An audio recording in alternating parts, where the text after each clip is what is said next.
நேயர்களுக்கு வணக்கம். எக்ஸிட் போல் மே 4ஆம் தேதி ரிசல்ட் வரப்போது. அதுக்கு முன்னாடியே தேர்தலுக்கு பிந்தைய கருத்து கணிப்புகள் கொஞ்சம் கொஞ்சமா வெளியிட்டு வராங்க. இதுல யாருக்கு பெரும்பான்மை கிடைக்கும் அப்படின்ற விஷயத்துல பல கட்ட ரிப்போர்ட்டுகள் வந்துட்டே இருக்குது. ஒவ்வொருத்தரும் மாத்தி மாத்தி சொல்லிட்டு இருக்கோம் வச்சுக்கோங்களேன். குறிப்பா இதுல ஒரு சிலர் எப்படி கணிக்கிறாங்க அப்படின்னு பாத்தீங்கன்னா, அதிமுக 90+ வரும் அப்படின்றாங்க. திமுக அவங்க 70+80+ வராங்க அப்படின்றாங்க. அடுத்த கட்டமா நம்ம விஜய் அவர் 60+ வருவார். இப்படி ஒரு சிலர் என்ன பண்றாங்க கருத்து கணிப்பு சொல்றாங்க. உண்மையிலேயே இங்க ஃபர்ஸ்ட் இடத்துக்கு போட்டியே கிடையாது. அதுதான் நிதர்சனமான உண்மை. என்ன மாதிரி ரிசல்ட்டுகள் வந்தாலும் உண்மையான விஷயம் என்ன அப்படின்னு பாத்தீங்கன்னா, முதல் இடத்துக்கான போட்டியே கிடையாதுப்பா. ஃபர்ஸ்ட் பிரைஸ் திமுக அடிக்குது. அங்க எடுத்துன்னு போய் என்ன பண்ணிட்டாங்க, ஆட்சி கட்டுல அவங்க உட்காந்துட்டாங்க. 2ஆம் இடத்துக்கு யார் வரப்போறா, அந்த ஒரு களம் தான் இந்த தேர்தல் அப்படின்றது. தேர்தலுக்கு முன்பாக இருந்தாலும் சரி, தேர்தலுக்கு பிறகும் சரி, இந்த விஷயம் பரவிட்டே இருக்கு. ஆனா ஒரு சில நிறுவனங்கள் பல கட்ட கருத்து கணிப்புகளை வெளியிடுறாங்க. இதுல அவங்க சொல்றபடியே வச்சுக்கிட்டாலும் இங்க தொங்கு சட்டமன்றம் அப்படின்னு ஒண்ணு வரும் அப்படின்னு சொல்றாங்க.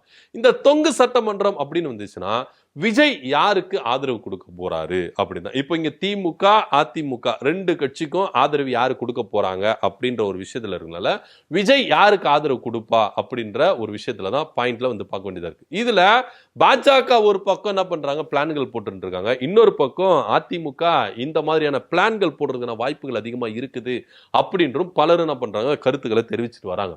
சோ விஜய் தான் இப்போ கேம் சேஞ்சரா இருக்க போறாரு அப்படின்னு பல பேர் பேசிட்டு வராங்க. அவங்களுடைய கருத்து கணிப்பு இப்படித்தான். உண்மையான விஷயத்த நான் முதல்ல சொல்லிட்டேன். திமுக தான் ஆட்சி அமைக்குது. 2ஆம் இடத்துக்கு யாரு போட்டி தான் அப்படின்றது தான் இங்க நினைக்கும் போது நான் முன்னாடியே சொல்லிட்டேன். இப்போ அவங்களுடைய கருத்து கணிப்பு பார்த்தீங்கன்னா விஜய் யாருக்கு ஆதரவு கொடுக்க போறாரு அப்படின்னா, இதுல அதிமுக ட்விஸ்ட் அடிக்கிறதுக்கு வாய்ப்புகள் அதிகமா இருக்குதுங்க. ஏன்னா ஆரம்பத்திலேயே எடப்பாடி பழனிசாமி அழுத்தம் திருத்தமா ஒரு விஷயத்த சொல்லிட்டு வராரு. இது தேர்தல் கூட்டணி தான், கொள்கை கூட்டணியில இல்ல. தேர்தல் முடிஞ்சிட்ட பிறகு அவங்க யாரோ நாங்க யாரோ கூட்டணி கூட உடைக்கிறதுக்கு நாங்க தயாரா இருக்கிறோம் அப்படின்னு அவரு ஒரு வார்த்தை சொல்லிட்டு வராரு.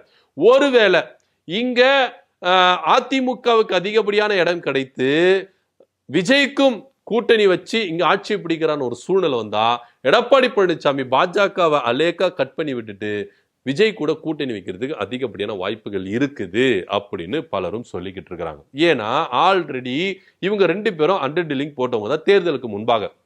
பாஜக உள்ள வரதுக்கு முன்னாடி இவங்க என்னென்ன டீலிங்லாம் போட்டாங்க அப்படின்றதெல்லாம் பொதுவெளிகளை வந்துருச்சு. ஓப்பனாவே பேசிட்டாங்க. ஆமா, நாங்க ஏடிஎம்கே கூட பேச்சுவார்த்தை நடத்திருந்தோம், ஏடிஎம்கே எங்க கூட பேச்சுவார்த்தை நடத்திருந்து இந்த கேட்டோம் அது கேட்டோம் அப்படின்றது எல்லாமே வெளியே வந்துருச்சு. ஒருவேளை இது தேர்தலுக்கு பிறகு இந்த மாதிரி தொங்கு சட்டமன்றம் வந்துட்டா அதிமுக பாஜக கழட்டி விட்டுட்டு டிவிக்கு கூட கூட்டணி வைக்கிறதுக்கு தயங்கவே தயங்காது. ஏன்னா கிடைச்ச வாய்ப்பை மிஸ் பண்ணவும் மாட்டாங்க யாருமே. ஏன்னா இது வந்து பாத்துக்கலாம், அடுத்து பாத்துக்கலாம் அப்படின்லாம் இல்ல. கிடைச்ச வாய்ப்பு யாருமே மிஸ் பண்ண மாட்டாங்க. விஜயும் மிஸ் பண்ண மாட்டாரு, ஏடிஎம்கே மிஸ் பண்ணாது அப்படின்னு தான் பாக்குறேன். ஏன்னா 2 பேரும் ஆட்சி அமைக்கிறதுக்கு வாய்ப்பு சரி பங்கா பிரிச்சுப்பாங்க. நான் 2.5 வருஷம் ஆட்சி செய்யறேன், நீங்க 2 வருஷம் செய்யுங்க.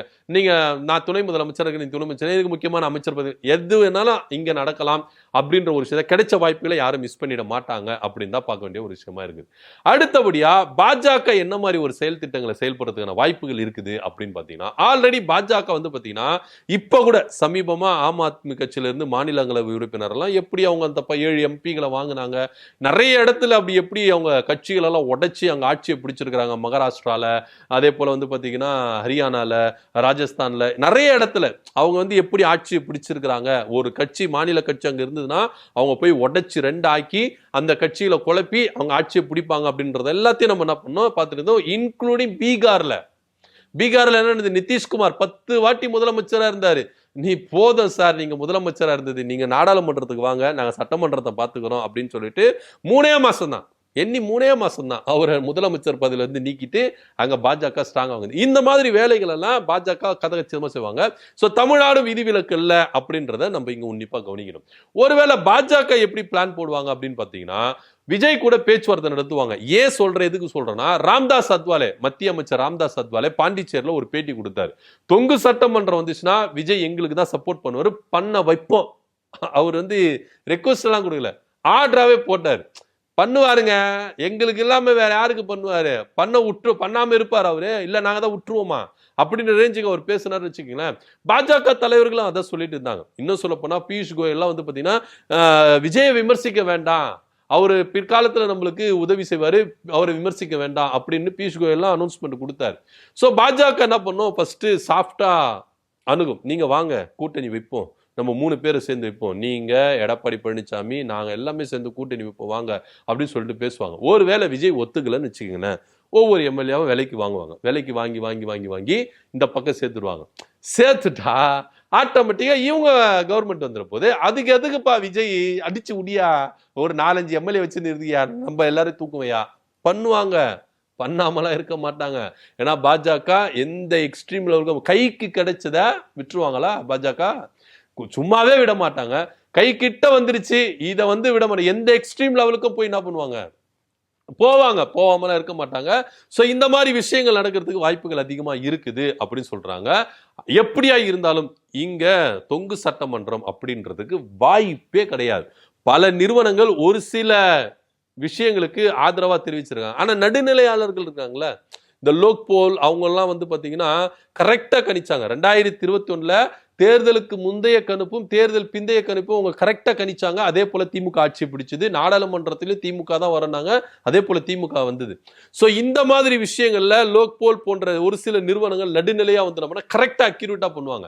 அவங்க தேர்தலுக்கு முன்பாக திமுக அப்படின்னு சொன்னாங்க, தேர்தலுக்கு பிந்தைய கருத்து கணிப்பிலும் திமுக அப்படின்னு தான் சொல்லுவாங்க அப்படின்னு பல பேர் கருத்துக்களை தெரிவிச்சிருந்தாங்க. எப்படியா இருந்தாலும் இங்க 2ஆம் இடத்துக்கு தான் போட்டி. எதிர்கட்சி வரிசையில யார் உட்கார போறா, இது விஜய்க்கு வாய்ப்புகள் இருக்குதா அப்படின்னா கிடையவே கிடையாது. கிட்டத்தட்ட 10% கிட்ட தான் அவரு வாக்கு வாங்கி சேர்ப்பாரே கண்டி, மத்தபடி எம்எல்ஏ சீட்டு வாங்குவாரா அப்படின்னா வருதுக்கான வாய்ப்புகள் குறைவு அப்படின்னு தான் பார்க்க வேண்டியதா இருக்குது. ஏன்னா ஒரு சில தொகுதியில விஜய் போட்டியிடுற தொகுதியில இழுப்பறியில தான் அவரு வந்தால் வரலாம் அப்படின்னு பல பேர் என்ன பண்றாங்க, இப்ப விஜய குறித்து கருத்து கணிப்பே நம்ம கணிக்க முடியலையாப்பா அப்படின்ற ஒரு விஷயம்லாம் இங்க ரொம்பவே இருக்குது அப்படின்னு தான் பார்க்க வேண்டியதா இருக்குது. சோ இந்த எக்ஸிட் போல் அப்படின்றது விஜய்க்கு கொஞ்சம் பயத்தை கொடுக்கறதுக்கான வாய்ப்புகள் அதிகமா இருக்கு.